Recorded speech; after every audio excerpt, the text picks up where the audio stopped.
আসসালামু আলাইকুম। আশা করি আল্লাহর রহমতে সবাই ভালো আছেন। আমি আজ আপনাদের মেটে আলু দিয়ে রুই মাছ দিয়ে ঝোল রান্না করে দেখাবো। সেই জন্য আমি রুই মাছ নিয়েছি এবং মেটে আলু নিয়েছি 1 কেজি পরিমাণ। এই মেটে আলু এক এক জায়গায় এক এক নাম ধরে ডাকে। আপনাদের এলাকায় কী নামে ডাকে আমাকে কমেন্টস করে জানাবেন। আমি মেটে আলুটা কেটে ধুয়ে নিয়েছি। এখন চুলায় একটু ভাপ দিয়ে নিব। ভাপ দেওয়ার জন্য চুলায় কড়াই বসিয়ে মেটে আলু দিয়ে দিলাম, পানি দিয়ে দিলাম। বলক উঠে এসেছে, নামিয়ে নিব। নামিয়ে চুলায় কড়াই বসিয়ে তেল দিয়ে দিব। তেল গরম হয়ে আসলে দিয়ে দিব আস্ত জিরা,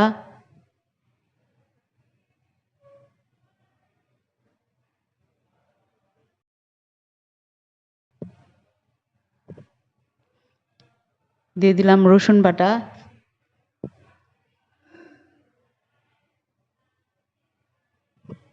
দিয়ে দিলাম পেঁয়াজ বাটা পরিমাণ মতো। পেঁয়াজ আর রসুন তেলের মধ্যে একটু ভেজে নেব। তারপর পরিমাণ মতো মরিচের গুঁড়া, হলুদের গুঁড়া, জিরার গুঁড়া, ধনিয়ার গুঁড়া দিয়ে দিলাম।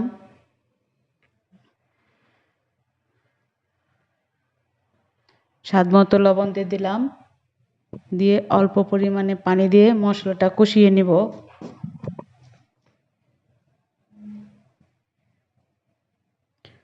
মশলা কষানো হয়ে গেছে, দিয়ে দিব মাছ।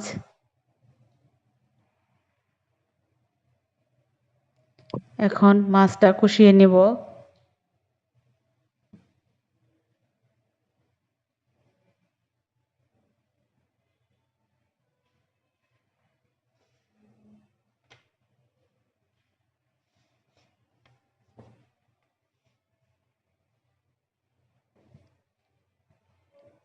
মাছ কষানো হয়ে গেছে, এখন মাছগুলো উঠিয়ে নেব।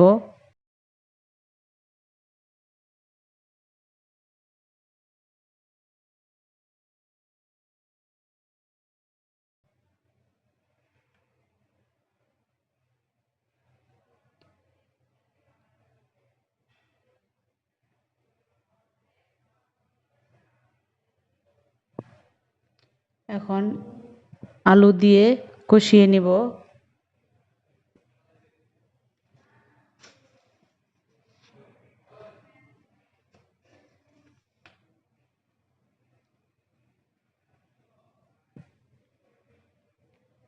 কষানো হয়ে গেছে, এখন পরিমাণ মতো পানি দিয়ে দিব।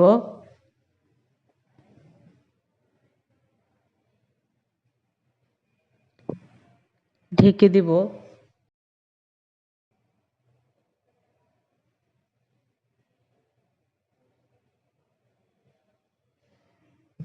বলক উঠে এসেছে, আলু সিদ্ধ হয়ে গেছে, মাছ দিয়ে দিব।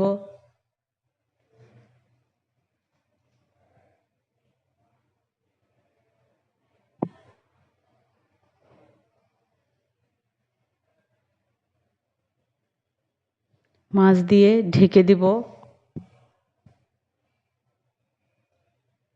এখন দিয়ে দিব ধনিয়া পাতা। সাদা ভাতে এই তরকারি অনেক মজা লাগে। হয়ে গেছে আমার মেঠে আলুর রুই মাছের ঝোলের তরকারি। আমার এই রেসিপিটি যদি ভালো লেগে থাকে আমার ইউটিউব পেজে সাবস্ক্রাইব করবেন এবং ফেসবুক পেজে ফলো দিয়ে রাখবেন, শেয়ার করবেন, কমেন্টস করবেন। আল্লাহ হাফেজ।